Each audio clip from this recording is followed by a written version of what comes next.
I was wrong about the Fitbit Sense. Sort of, but not really. Released a year ago, the Fitbit Sense has honestly come a long way since when I first got the watch. There are still a lot of reasons why you shouldn't get the Fitbit Sense. However, since posting my initial review a year ago, a lot has changed with the Fitbit Sense, making it a much more desirable and tolerable smartwatch. I recently realized this when I reviewed the Fitbit Charge 5. The Charge 5 is like a mini Fitbit Sense and is pretty solid if you want to be able to monitor and track your health with amazing battery life. Click on the link to watch my video of the Charge 5 review. In today's video, I'll re-review the Fitbit Sense and see if it's something you should consider purchasing. What is up, guys? It's Chris with Everyday Chris and welcome back to my channel. If you guys are new here, make sure you guys hit that subscribe button. And as always, like the video. So first, the Fitbit Sense was Fitbit's first attempt at tracking not only your heart rate, but ECGs, blood O2 measurements, as well as even body temperature. It can even track your stress levels by measuring the amount of sweat on your skin, as well as your breathing rate, mindfulness, and sleep. Now, the reason why I hated the Fitbit Sense so much when it first came out was it was such an unfinished product. Not only that, in order to see more information about your data, you had to pay for the premium membership, which costs $80 a year or $10 a month.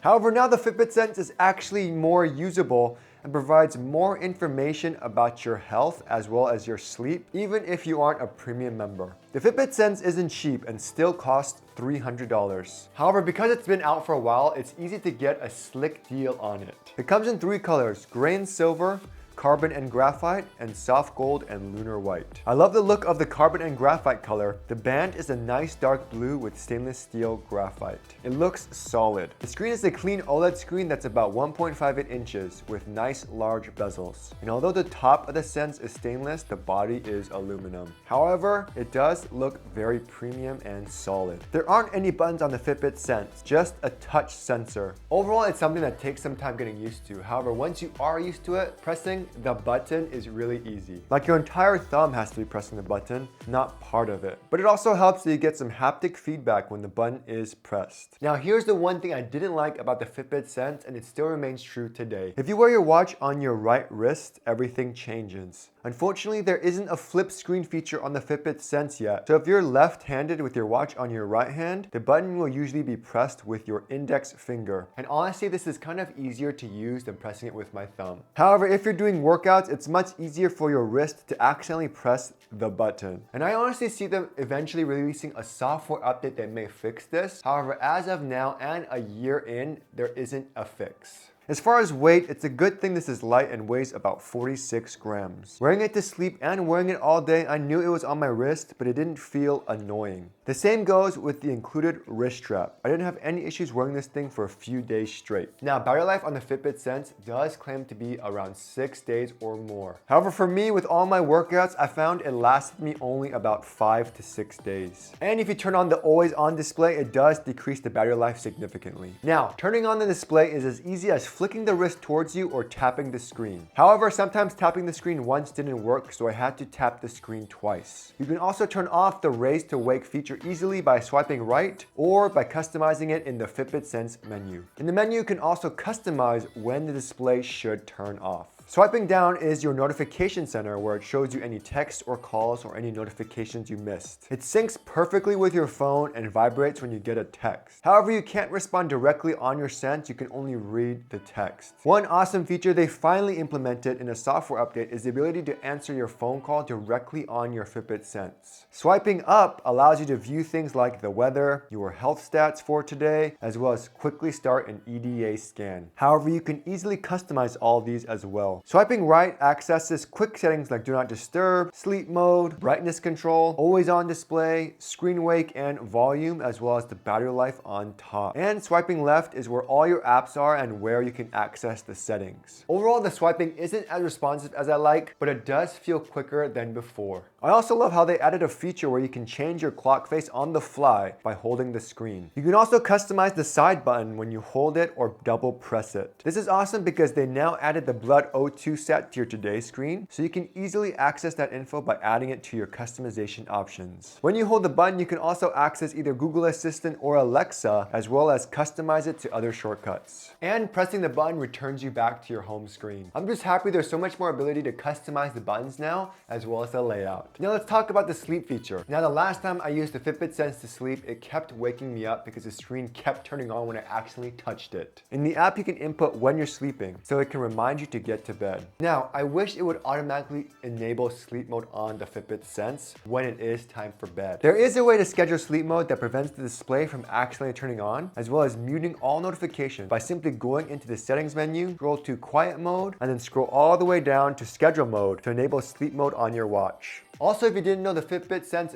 does start monitoring your sleep automatically once you start moving. Now, you still can't monitor your SpO2 or blood O2 measurements while you're awake. You can only monitor it while you're sleeping. However, under the health metrics in the Fitbit app, it explains your SpO2 average so you can be more aware of your O2 saturation trends while you're sleeping. Another thing the Fitbit Sense monitors in your sleep is your average skin temperature variance. It doesn't actually note your skin temperature, just how much it varies throughout the night. They say it's good to monitor because it can know if you're going to get a fever or even start your menstrual cycle. Luckily, I don't need to worry too much about the second one. However, it is nice to know if my wife's about to start her menstrual cycle, so I could be extra nice to her. And to see more information like the variance in skin temperature, you need to be a premium member. Another cool feature is the sleep score tracker. It monitors your sleep throughout the night and can tell you when you were awake, in REM, light, or deep sleep, and compiles a sleep score to help monitor the way you sleep. And I think it works great. I know when I had crappy sleep because I'd have a low sleep score. However, when I feel refreshed, the sleep score actually reflects that. They added more premium options if you are a premium member, like the ability to see if you snored as well as your heart rate throughout the night. Now, let's talk about the ECG sensor. Nothing has changed here. It still monitors your heart rate rhythm and you can see every detail about it in the app. I'm glad it works. However, they made it impossible to find if you don't know where to look. They cloud it in a ton of data and icons, but to get to it, you simply press the Discover tab and scroll to Heart Rate Rhythm Assessment, where you can export the PDF for your doctor. Other features are 24/7 heart rate monitoring, as well as your breathing rate and heart rate variability. However, if you want to see more information, they want you to be a premium member. And again, under stress management, you can't really see a breakdown of anything unless you're a premium member. With mindfulness, you can do a relax session on your watch, which is very calming, and it shows how your heart rate fluctuated as well. This is also where it shows your EDA responses when you do an EDA scan to see how stressed you are. They keep it simple and just tell you the fewer EDA responses you have, the less stressed you are. However, they don't really go into explaining what that means. If you do decide to be a premium member, however, they have a ton of mindfulness exercises and sessions to help you be more relaxed, which is cool. As far as exercise goes, they added a ton more exercises, and it does a great job of auto-recognizing them and adding them to your smartwatch. Also, with the onboard GPS, it can track your runs. I love how you can control your music while you're in a workout. Other features they have is simply being able to log your weight, food, and water. Aside from that, when you are on the Fitbit Sense home screen, you can add a voice assistant, set up your music app. However, you can store music directly to your Fitbit Sense. Fitbit also supports Fitbit Pay, so you can use your watch as a wallet. So the one thing that still annoys me is how unintuitive they made the app. I had the hardest time trying to figure out how to change the weather from Celsius to Fahrenheit, and it took a million steps. In order to access all your apps on your Fitbit Sense, you have to go to Gallery. Here you can change your clock face as well as modify settings like changing the weather to Fahrenheit. When you scroll down, you can access other settings for your Fitbit Sense, and when you go back, you can access even more settings. Overall, it's super confusing. But anyways, minus the unintuitive app, the Fitbit Sense has come a long way with their software updates. It's actually a usable smartwatch for Android as well as even iPhones. It tracks more than just your heart rate, and it's a great watch to have to measure your sleep as well as any other health features that might concern you.